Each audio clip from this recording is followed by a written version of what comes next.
प्यारे साथियों, सभी अधिवक्ता बंधुओं को हमारा प्यार भरा नमस्कार।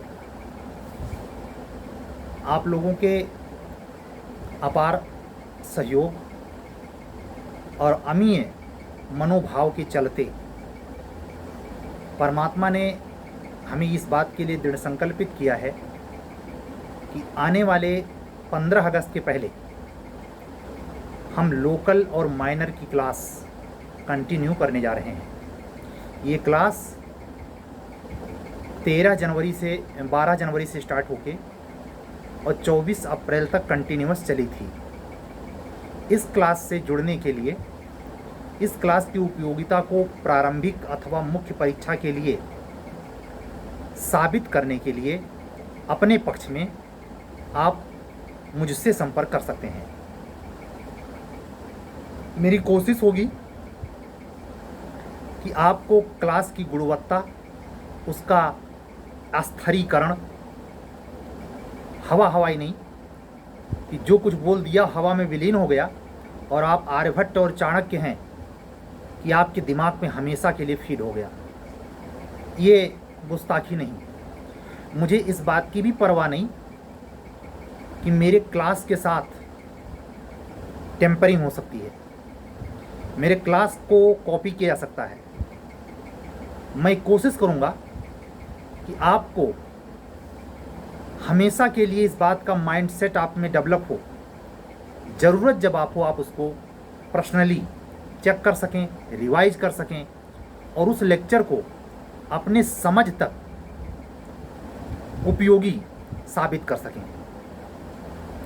मेरी ये भी कोशिश रहेगी कि जो टेस्ट सीरीज चल रही है, वैकेंसी अगर जूनियर डिवीज़न एचजीएस तीनों में से किसी की जिसकी पहले आई, उसके लिए प्रॉमिस तो नहीं कर रहा, लेकिन कोशिश ज़रूर करूँगा। क्या?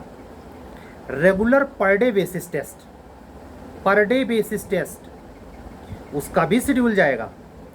उन अभ्यर्थियों को पहले जाएगा जो ऑलरेडी प्रीलिम्स या मेंस अथवा दोनों टेस्ट सीरीज से जुड़े हैं, और उनको पैरेलल निःशुल्क नहीं होगा, लेकिन उतना पे नहीं करना पड़ेगा। एक ऐसे, क्योंकि ये टेस्ट सीरीज स्वाभाविक तौर पर 11 अक्टूबर को मेंस की टेस्ट सीरीज बाइंड अप हो रही है, पहला बैच पूरा हो जाएगा। जो बाद में जुड़ रहे हैं उनका अपने हिसाब से कंटिन्यू होगा, इसमें कोई दुविधा नहीं है, कोई संदिग्धता नहीं है। समझ रहे हैं? और साथ में ये भी दर्शा दूं कि जो बाद में टेस्ट सीरीज से जुड़ रहे हैं उनका उसी अनुक्रम में, उसी अनुपात में अगर वैकेंसी या कोई एग्ज़ाम डेट बिफोर नहीं आता अक्टूबर, तो सुगमता पूर्वक संपन्न हो जाएगी।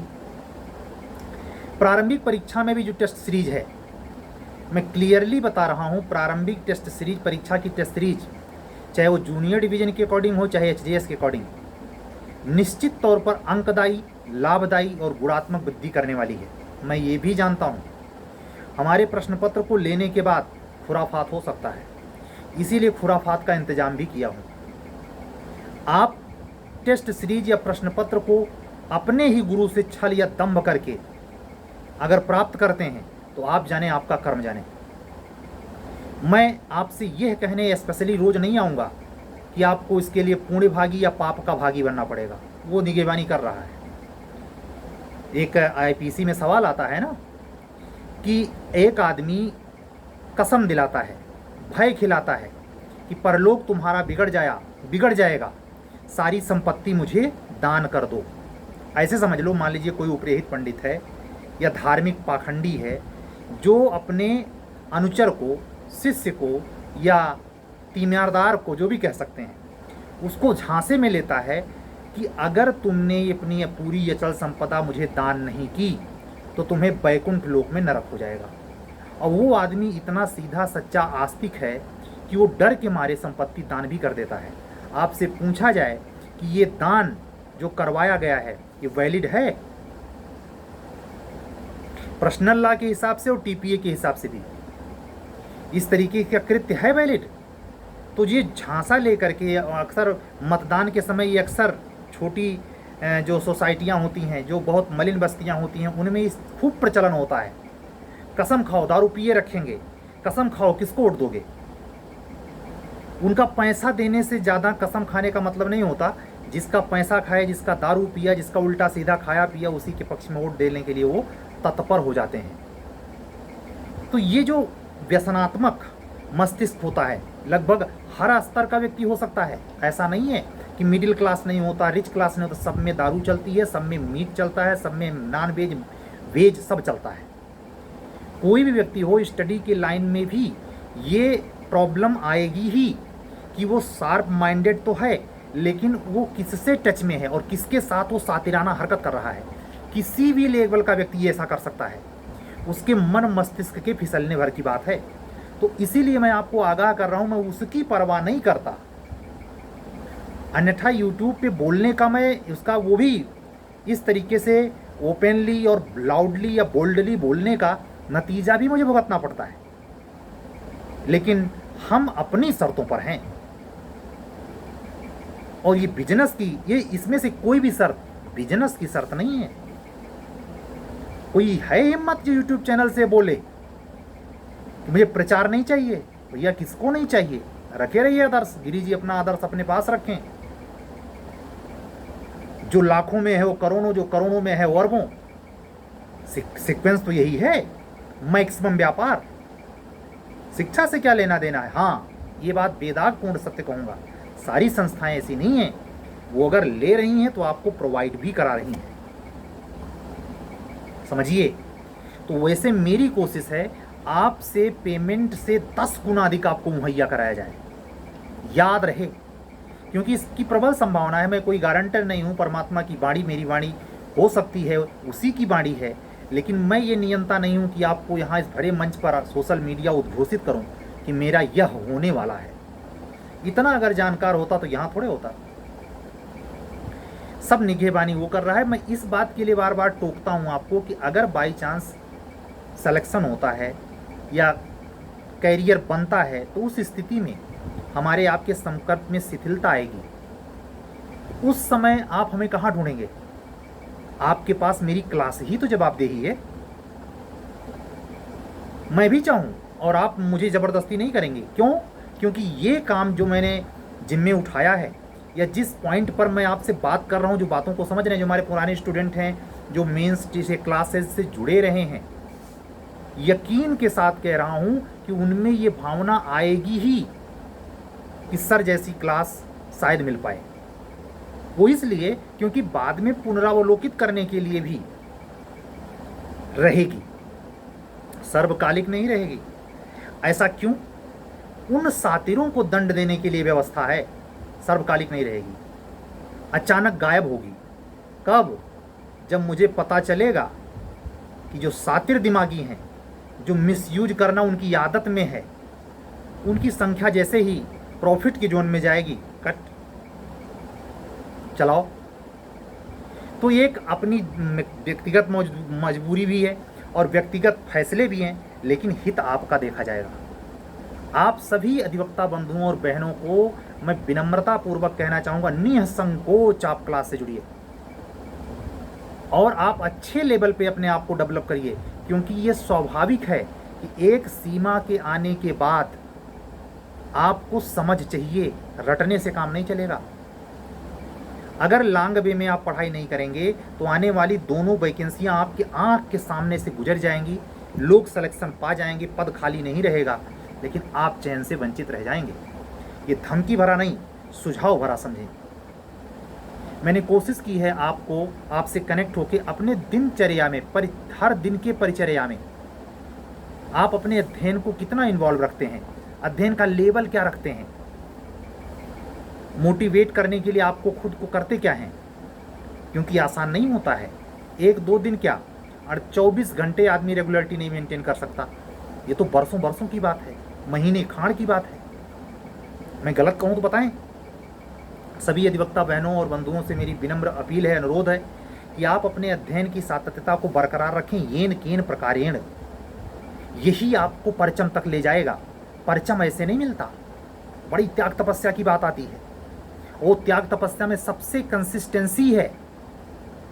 बहुत लोग पढ़ते हैं, जिसे जिग जैग पढ़ते हैं, किसी दिन 4 घंटे से ज़्यादा पढ़ लिया, किसी दिन आधे घंटे, किसी दिन 2 घंटे, फिर किसी दिन। तो ये जिग जैग जो रहता है, जो मेंटेन नहीं हो पाता, वो सबसे बड़ी बाधा होती है। फिर आपका रेगुलरिटी ब्रेक होता है, और रेगुलरिटी ब्रेक होने की वजह से आप पीछे के पढ़े हुए को भी भूलते हैं।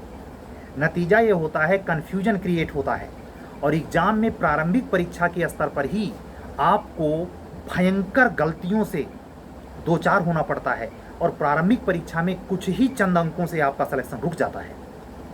आप क्यों नहीं मानते कि जिस परीक्षा के लिए आपको जुडिशरी के अकॉर्डिंग अगर यूपी के ही सोचना है, या आप एमपी के वासी हैं, या आप जिस स्टेट के वासी हैं उस स्टेट की जुडिशरी के बारे में सोचना है, तो उसके प्रति काम भी तो करना है। जब आप पक्के तौर पर ये मुतमईन हो कि इस बार की अपने सेशन की अपने स्टेट की प्री परीक्षा में हम पास नहीं हो पाए या नहीं हो पाएंगे, तो किसका दायित्व है?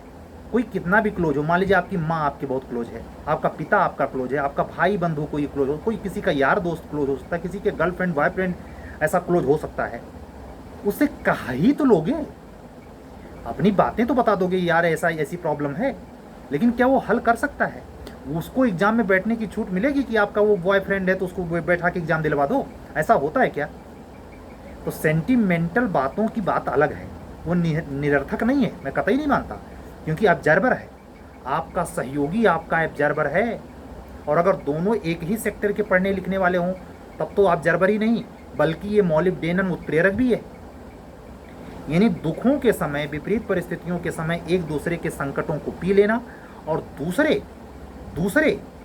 उसी समय जब कोई चीज़ समझ ना आ रही हो तो सामने अपने क्लोज से बात करके, अपने कलीग से बात करके, अपने फ्रेंड से बात करके अपने आप को रिफ्रेश या अक्यूरेट बना लेना कितना महत्वपूर्ण है।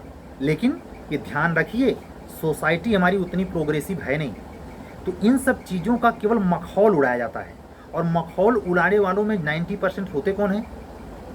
जो मित्र वर्ग को गलत दृष्टि से देखते हैं। उसमें ज़्यादातर लोग सोसाइटी से संबद्ध बड़े अच्छे प्रतिष्ठित लोग होते हैं। इनकी नज़र में आज से नहीं 5000 साल से गोबर डाला गया है। ये स्वतंत्रता को ब्रह्म हत्या के समान ऐसे शब्द से विभूषित करते हैं कि मैं वो शब्द प्रयोग नहीं करना चाहूँगा इस यूट्यूब मीडिया पर। बस इतना समझिए कि कामन अर्थ उसका आवारा होता है। वो जैसे एक अल्ताफ राजा का वो गाना नहीं है, आवारा हवा का झोंका हूँ आ गया हूँ पल दो पल के लिए।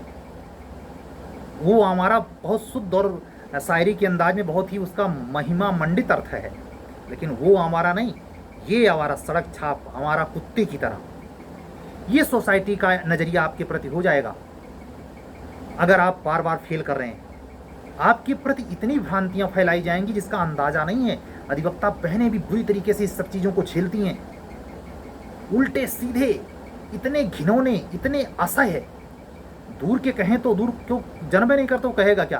क्लोज के लोग कहते हैं, जो आपको विधिवत जानते हैं वो आप पर टिप्पणी करते हैं, जिनके सामने आप अगर खड़े हो जाएं तो वो सर नहीं उठा सकते, वो पूरा चपक चपक के ठहाके लेके बतियाते हैं, आनंदित होके सोते हैं, अपना सब कुछ बेच देते हैं, घोड़ा बेच सोते हैं, लेकिन आपके पतन का रास्ता निहारते रहते हैं। यकीन माने, ऐसे में जीवन के इतने महत्वपूर्ण मोड़ पर ऐसे लोगों से उलझने में समय जाया करना चाहिए? आप जरा सोचिए, जिस समय 75 से लेके सेक्शन 124, 127, 136, 149, 148 इंडियन कॉन्ट्रैक्ट एक्ट पढ़ेंगे, या जिंदगी भर केवल 36 और 73 और 75 पढ़ेंगे? आपके दिमाग में आना चाहिए ना कि 45 से 49 भी कॉन्ट्रैक्ट होता है। एसआरए में अमेंडमेंट 2020 का हुआ है, कितनी संजीदगी से इसकी तैयारी है?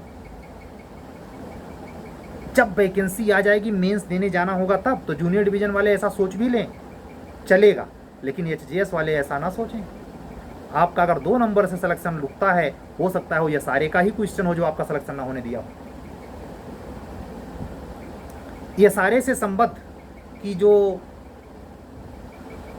कॉन्ट्रेक्चुअल सारी संविधाएं होती हैं एक प्रकार से एसआरए के अंतर्गत, उसमें अगर कोई लैकुना है, बीच है, तो उसका पेनाल्टी क्या है? जुर्माना है। ये क्वेश्चन 2016 में और 2018 पार्ट 3 में पूछा गया।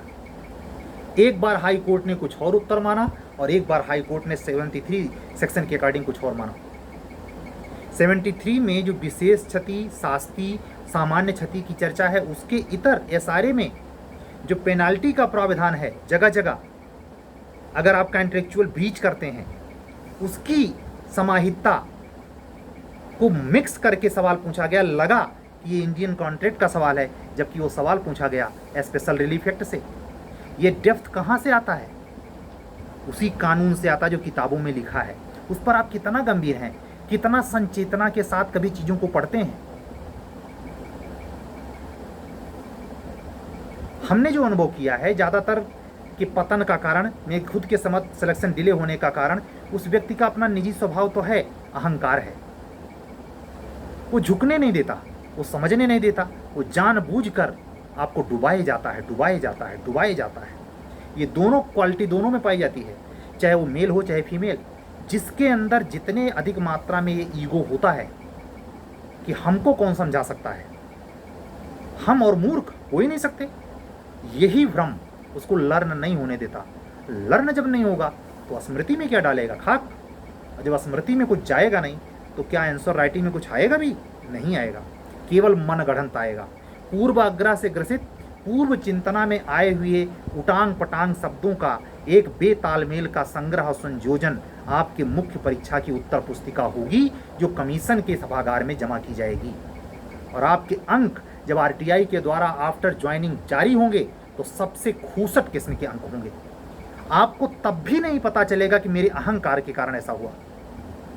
अहंकार में इतनी ताकत है, मैं तो कह सकता हूं नकारात्मक जोन का क्रोध से भी मैं बड़ा अहंकार मानता हूं। काम क्रोध लोभ मोह से सबसे बड़ा विकृति अहंकार, जिसको कह तो सकते हैं लेकिन ओवर कॉन्फिडेंस उससे बहुत नीचे है। ओवर भी कॉन्फिडेंस से कई गुना अधिक बहरूपिया, प्रचंड स्तर का दुराग्रही और निकृष्ट लेवल का आचरण से युक्त होता है अहंकार। इस अहंकार की बसीभूत जितनी उच्चतर न्यायिक सेवा की परीक्षा हो, आईएएस पीसीएस कोई भी हो, हर संवर्ग में हर व्यक्ति, हर समाज के हर तबके के लोग आते हैं। ऐसा दिमाग में ना रहे कि वो गरीब है तो अहंकारी नहीं होगा, ना, उसका कोई चोली दामन का रिश्ता नहीं है, कोई तालमेल नहीं है। अहंकार है, होगा तो होगा। और अहंकार सिर्फ एक चीज करता है, उस व्यक्ति का सर्तियां पतन। उस व्यक्ति को जब तक जड़ से नहीं मिटा देगा उसके अंदर से अहंकार नहीं जाएगा। इसीलिए तो कहा है, इसीलिए तो चरितार्थ है कहावत, रस्सी जल गई लेकिन ऐंठन नहीं गई। तो इन सब बातों को मॉनिटर करते हुए हमारे चल रहे टेस्ट सीरीज के प्रोग्राम में से, चाहे वो जूनियर डिवीजन की हो, चाहे एचजेएस की हो, और चाहे आने वाले समय में लोकल माइनर के क्लास के लिए, इमरजेंसिकल नहीं कह रहा, सोच समझकर ठंडे दिमाग से 17 चीज़ों पर विचार करने के उपरांत माइंड से ये डिसाइड करिए करना क्या है। अगर आप, ऐसा हो सकता है बिहार एपीओ और उत्तर प्रदेश जुडिशरी का रिजल्ट वेट कर रहे हों, तो भी आप दूरदृष्टि वाले बने। आपके पास केवल जमीन ही दिखाई देती है, ऐसा ना हो, दूर तक देखें और उस हिसाब से प्लान पहले से ही तैयार रखें कि अगर ये घटेगा तो ये एक्शन, ये घटेगा तो ये एक्शन लेना है। क्योंकि ये तय मानिए जिस हिसाब से हाई कोर्ट यूपी एचजेएस के लिए सक्रियता अपनी दिखा रहा है, अपने बाह्य आवरण उघाड़ रहा है, जितना वो आराम फरामोश है, या कह सकता हूँ आराम सिचुएशन में चल रहा है, मैं एक ही शब्द कहूँगा कि इसके लिए तय कर पाना मुश्किल कब आएगी। इसलिए जुलाई के बाद भी कभी भी आती है, मैं ये मान के चल रहा हूँ पहले अक्टूबर 24 तक वेट करता हूँ। इसके पहले आती है कि नहीं आती है तो भी प्रीलिम्स होने की संभावना कहीं नए साल में ना हो जाए, ये प्रोबेबिलिटी बन रही है और इसकी संभावना है। जूनियर डिवीजन में भी नई वैकेंसी, कम से कम नया प्री नए साल होगा, इसमें संदेह नहीं है। इसीलिए मैं कहता हूँ 30 अक्टूबर के बाद और जून 2024 के पहले आप लोग प्रीलिम्स दे चुके होंगे। जूनियर डिवीजन 2023 और एपीओ की वैकेंसी दोनों के लिए प्रीलिम्स हो चुका होगा। उसको ध्यान में रख करके इस अकॉर्डिंग लगभग रोज कही जा रही इस बात को ध्यान देते हुए अपने अध्ययन में आप गति बनाए रखेंगे, धार रखेंगे।